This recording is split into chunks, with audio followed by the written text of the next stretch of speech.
פרשה בארבע, אקטואליה בפרשת השבוע, עם הרב אהרון לוי. שלום לכם. כשיונה הגיע אליי בפעם הראשונה הוא כמעט לא דיבר, וגם כשהצליח, בקושי שמעתי את מה שהוא אומר. הוא ישב מולי חסר ביטחון ומפוחד, ואז אמר את המשפט הראשון שאמר את הכל. שמי יונה ואני תאונה. כך הוא הגדיר את עצמו. מאז שאני זוכר את עצמי, הוא סיפר לי, אני כישלון מהלך. הגעתי למסקנה הזאת לבד. ההורים שלי לא אמרו לי את זה, כי הם כנראה הבינו שגם את זה אני לא אצליח להבין. הייתי סתום ארון, כך הוא סיפר לי, אפור ושקוף כזה, שגם אם מדברים איתו, רגע אחרי שמפסיקים, שוכחים אותו מהזיכרון. בהתחלה הוא אמר, ההורים שלי עוד טרחו לומר לי שהם מצפים ממני להרבה יותר, אבל מאוחר יותר, גם את זה הם כבר לא אמרו. הרגשתי שלהורים שלי יש ילדים, ויש גם גולם. הסתובבתי בעולם הרון כמו כלי ריק, רק שכלי ריק עוד אפשר למלא. אני הייתי גם כלי ריק וגם כלי שבור, מין כלי כזה שאפילו למחזור לא משתמשים בו. מה שתסכל אותי בכל הסיפור, אהרון, הוא אמר לי, זו העובדה שלמרות שכל הנתונים הוכיחו לכולם וגם לי שאני באמת כישלון מהלך, בתוך תוכי עוד הרגשתי שדווקא יש לי כוחות, שאני לא כזה אפס כמו שאני חושב, אלא שבכל פעם שרציתי להוכיח לכולם וגם לי שאני כן מסוגל, נכשלתי שוב.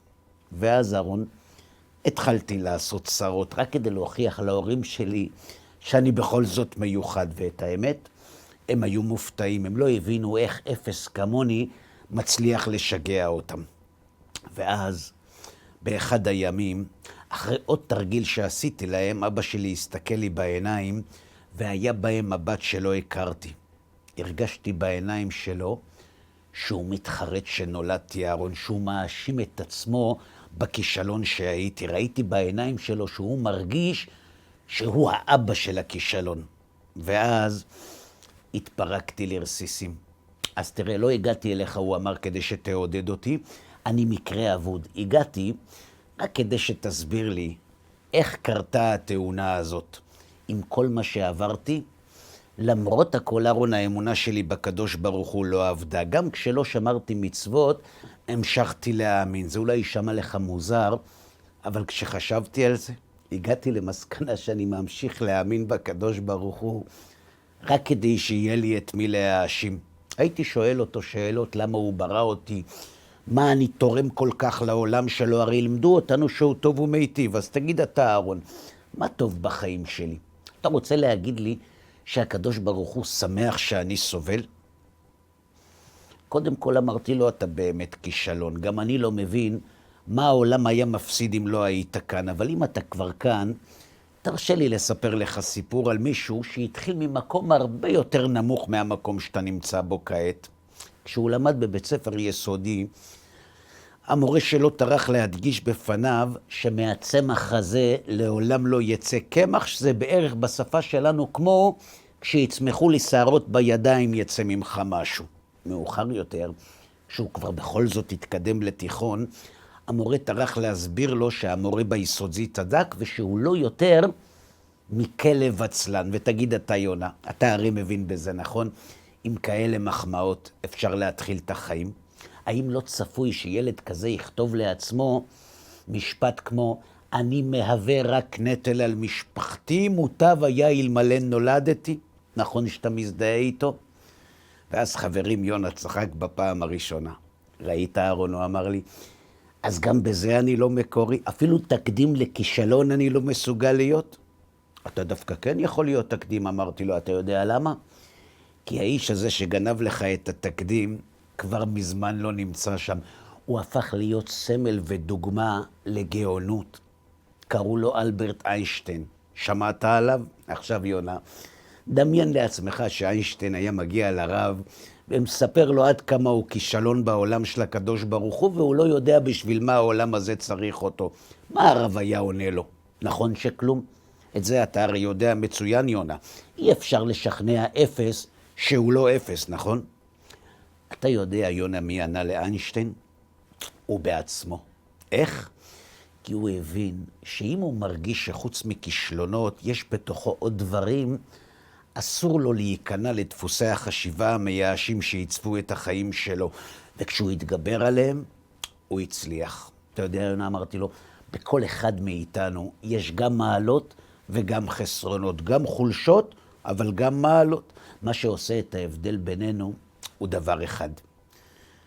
יש כאלה שנותנים לחולשות שלהם לקבור את המעלות שלהם, ויש כאלה שלמרות הכישלונות שלהם, בגלל שהם מרגישים שיש בהם גם מעלות, הם לא נותנים לכישלונות שלהם לנצח את המעלות שלהם. הם לא נותנים לדפוסי החשיבה השליליים להשתלט להם על החיים. זה נכון. כולנו מפתחים תבניות חשיבה. הן נבנות בתוכנו לאורך שנים. אנחנו בונים אותם לאור מה שעשינו. אדם שהצליח מעצב תבניות חשיבה של הצלחה, ואדם שנכשל, להפך. לכן, כשאדם מצליח נכשל, הוא לא טוען שהוא כישלון, אלא הוא מתקן את הטעות וממשיך להצליח. אבל כשאדם לא מצליח נכשל, הוא משתמש בכישלון כדי לקבע את תבניות החשיבה שלו בדרך לכישלון הבא. מה שהתורה מלמדת אותנו הוא שבכל מצב יונה שהאדם נמצא בו, וגם אם הוא השפל ביותר, תמיד תישאר בידו הבחירה לקבוע איך להגיב למציאות, וזאת למרות שברוב המקרים אנחנו תמיד נופלים לזרועות הישן והמייאש, לתבניות החשיבה שלנו. ואתה רוצה להגיד לי, אמר לי יונה, שגם לי יש סיכוי? כן ולא, אמרתי לו, זה תלוי. לבד יהיה לך מאוד קשה. אבל אתה אמרת שלמזלך, את האמונה שלך בקדוש ברוך הוא לא איבדת, וזו מתנה גדולה שאתה יכול להשתמש בה, כי אם תשתמש בה, אני מבטיח לך, בוודאות, החיים שלך ישתנו מקצה לקצה, ויש לי לכך גם ראיה מפרשת השבוע. בפרשת וערה התורה מתארת איך הקדוש ברוך הוא מצווה את משה להורות לפרעה, לשלח את בני ישראל ממצרים, לעשות בפניו אותות ומופתים, ושלמרות הכל, פרעה לא ישתכנע ויקשה את ליבו, וכך היה, שנאמר, ויבוא משה ואהרון אל פרעה ויעשו כן כאשר ציווה השם, וישלח אהרון את מטהו לפני פרעה ולפני עבדיו, ויהי לתנין. אלא יונה שבמקום להשתכנע, פרעה מצווה להביא לפניו את חרטומי מצרים כדי להראות למשה שגם הם מסוגלים לעשות אותות כאלה, ואז הוא מקשה את ליבו. וכאן עולות כמה שאלות. אם באמת גם החרטומים מצליחים להפוך מקלות לנחשים, למה שפרעה יאמין למשה שהשם שלח אותו? וחוץ מזה, אם הקדוש ברוך הוא יודע שחרטומי מצרים יצליחו גם הם להפוך מקלות לנחשים, למה הוא לא מצווה את משה לעשות מופת יותר חזק? ואם נגיד שזה בגלל שהקדוש ברוך הוא הקשה את ליבו, אז למה זה באמת קרה? למה הקדוש ברוך הוא התערב בבחירה של פרעה? והתשובה פשוטה. בשלב הזה, הקדוש ברוך הוא לא התערב בבחירה של פרעה, רק בהמשך. כאן זה קרה לבד. כאן לא כתוב ויחזק השם את לב פרעה. כאן כתוב ויחזק לב פרעה. לבד. למה? בגלל תבניות החשיבה. בפסוקים האלה התורה מבקשת לענות תשובה על שאלה גדולה שלא פעם אנחנו נתקלים בה.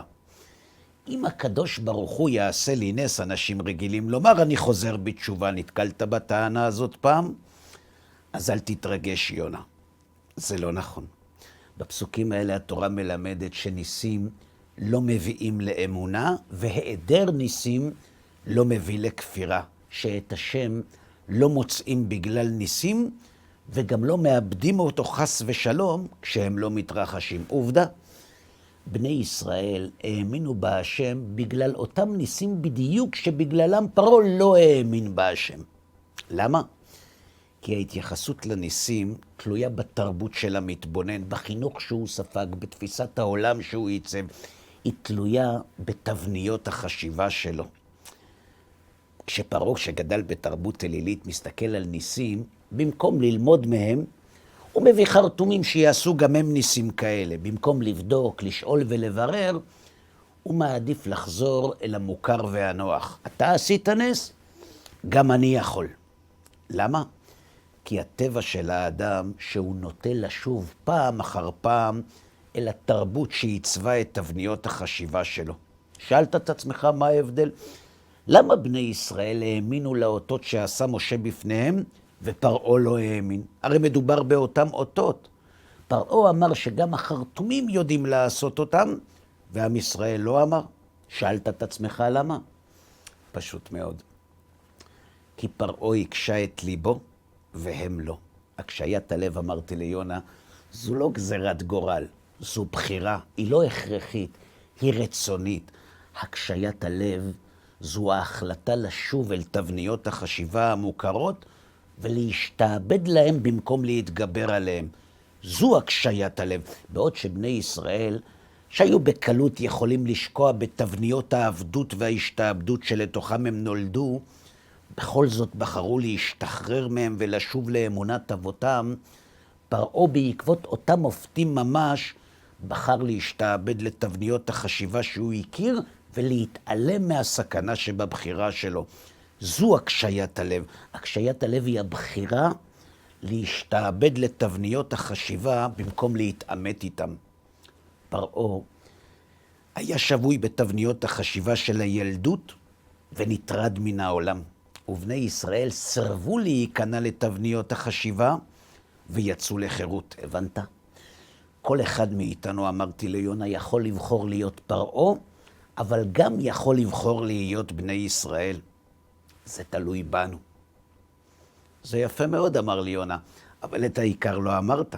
למה באמת פרעה השתעבד לתבניות החשיבה שלו ובני ישראל לא? הרי גם להם היו תבניות חשיבה, הרי הם היו עבדים, אז איך הם הצליחו להשתחרר מתבניות חשיבה של עבדים?